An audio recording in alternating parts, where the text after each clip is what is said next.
आज का जो हमारा टॉपिक है वो है डेली यूज़ इंग्लिश सेंटेंस। इस वीडियो में हम वो वाले सेंटेंस देखते हैं जो हम अपनी डेली लाइफ में इस्तेमाल करते हैं।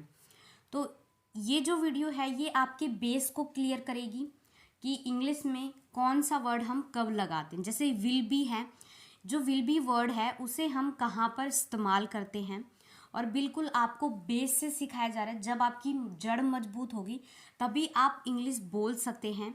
तो ये छोटी छोटी जो चीज़ होती हैं ये बहुत ज़्यादा इंपॉर्टेंट रोल करती है सेंटेंस बनाने में। अगर आपको इसका नहीं पता कि इस वर्ड को हमें कहाँ इस्तेमाल करना है तो आप बिल्कुल भी सेंटेंस नहीं बना सकते। तो इसीलिए बिल्कुल आपको बेस से सिखाया जा रहा है। जब आपका बेस मजबूत होगा तभी आप इंग्लिश बोल सकते हैं। ठीक है, देखो विल बी का इस्तेमाल हम कहाँ करते हैं, रहा होगा। ठीक है, और रहा होगा ये किस सेंटेंस में आता है, जैसे फ्यूचर कंटिन्यूस टेंस होता है, फ्यूचर वर्तमान में, भविष्य में जो कंटिन्यूस जो क्रिया जारी होती है टेंस, उस काल की हम बात करेंगे, फ्यूचर कंटिन्यूस टेंस। ठीक है, तो आज के बाद आपको किसी भी वीडियो को देखने की ज़रूरत नहीं पड़ेगी कि हम विल बी का इस्तेमाल कहाँ पर करते हैं। जैसे फ्यूचर कंटिन्यूस टेंस होता है, इसको पहचानने का क्या तरीका होता है, लास्ट में क्या आता है, रहा होगा, रहा होगा, होगी, है ना। तो अगर ये आ जाता है तो आपको समझ जाना है कि हमें विल बी का इस्तेमाल करना है, और ये फ्यूचर कंटिन्यूस टेंस है। ठीक है, और इसमें सेंटेंस बनाने का स्ट्रक्चर क्या होता है, पहले आता है कर्ता, फिर हमें विल बी लगाना होता है, और जो क्रिया होती है उसके साथ में हमें आईएनजी लगाना होता है। ठीक है, जैसे वह पढ़ाई कर रहा होगा, है ना, ही विल बी स्टडिंग। ठीक है, तो हम ये वर्तमान में है, भविष्य काल में ये बोला जाने वाला सेंटेंस है, वह पढ़ाई कर रहा होगा, है ना। तो बना सेंटेंस। अब नेक्स्ट सेंटेंस है वह जा रहा होगा। जैसे ये भी हम अपनी डेली लाइफ में कई बार सेंटेंस बोलते हैं, वह अभी जा रहा होगा, है ना, वह जा रहा होगा। होगा तो आपको इतना तो कंफर्म है कि आपको विल बी लगाना है, क्योंकि होगा, रहा, होगा, होगी, तो यहाँ पर क्या लगेगा, विल बी लगाया जाएगा। ठीक है, तो इतना पहले आपको कंफर्म होना चाहिए कि विल बी लगाया जाएगा। ठीक है, रहा होगा, है ना, तो वह जा रहा होगा।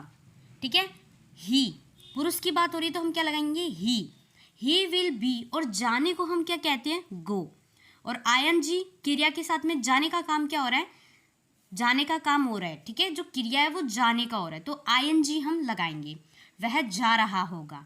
He will be going, he will be going, banana sentence. तो बस आप पहचान सकते हैं ये फ्यूचर कंटिन्यूस टेंस है, क्योंकि इनके लास्ट में क्या आ रहा होगा, रहा, तो जिससे आपको बहुत अच्छी तरह से समझ में आ जाएगा कि हम विल बी का कहाँ कहाँ पर इस्तेमाल कर सकते हैं। ठीक है, अगर आप मेरे चैनल पे नए हैं तो मेरे चैनल को सब्सक्राइब कर देना, और अगर आपको ये सभी सेंटेंस समझ में आते जा रहे हैं तो वीडियो को लाइक कर देना। ठीक है, नेक्स्ट सेंटेंस देखते हैं, वह टीवी देख रहा होगा, है ना, तो इसके भी लास्ट में क्या आ रहा है, रहा होगा, रहा होगा। तो आपको पता है कि क्या लगाना है, विल बी, है ना, वह टीवी देख रहा होगा। एक बार खुद सोच के देखो, ये वाला सेंटेंस हम अपनी डेली लाइफ में बोलते हैं या नहीं बोलते, हम बोलते भी हैं, वह टीवी देख रहा होगा। जैसे कई बार लोग बाहर चले जाते हैं, मार्केट चले जाते हैं, तो घर पर अगर कोई होता है तो हम कहते हैं ना, वह टीवी देख रहा होगा, है ना, वो पढ़ तो रहा होगा नहीं, वो भी टीवी देख रहा होगा।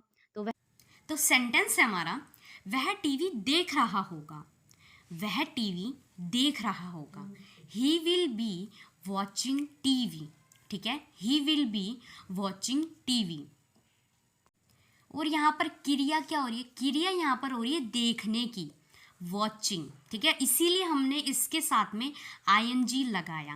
पहले आपको इसका स्ट्रक्चर पता होना चाहिए कि पहले कर्ता आएगा, हमने ही लगा दिया उसके लिए, विल बी आएगा, रहा होगा, फ्यूचर कंटिन्यूस टेंस की बात है इसीलिए विल बी आया है, और जो क्रिया है उसके साथ में हमने आईएनजी लगाया है, और टीवी अदर वर्ड्स आया समझ में, वह टीवी देख रहा होगा, है ना।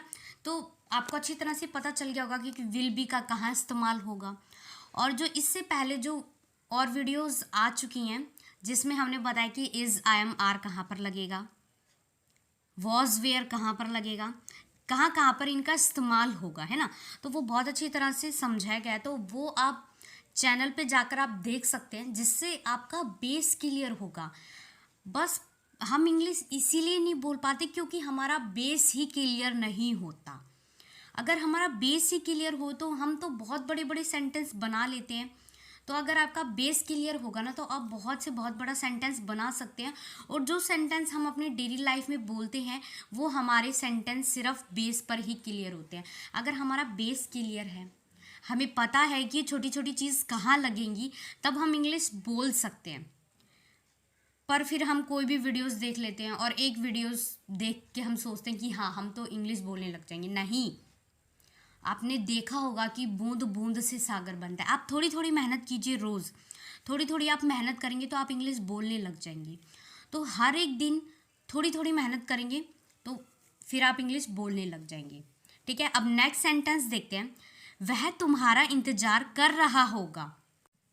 देखो सेंटेंस क्या है, ये वाला सेंटेंस भी हम अपनी डेली लाइफ में बोलते भी हैं, है ना। जिससे जो हम अपने डेली लाइफ में जो सेंटेंस बोलते हैं ना, वो भी आपके साथ के साथ क्लियर ही हो जाएंगे। ठीक है, वो भी आपको समझ में आ जाएंगे। देखो, वह तुम्हारा इंतजार कर रहा होगा। ठीक है, he will be waiting for you. ठीक है, वेट करना मतलब होता है इंतजार करना। ठीक है, ही विल बी, ही हमने क्यों लगाया, करता है। ठीक है, विल बी क्योंकि ये फ्यूचर कंटिन्यूस टेंस है, हमें पता चल गया रहा होगा, इसीलिए ये फ्यूचर कंटिन्यूस टेंस है, आपने पहचान लिया, है ना। ही विल बी वेटिंग, और जो क्रिया होती है उसके साथ में क्या लगता है, ING, फॉर यू।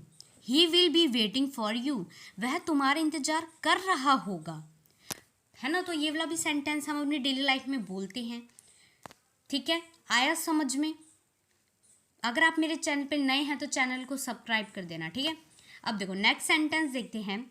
वह कार चला रहा होगा, है ना। वह कार चला रहा होगा।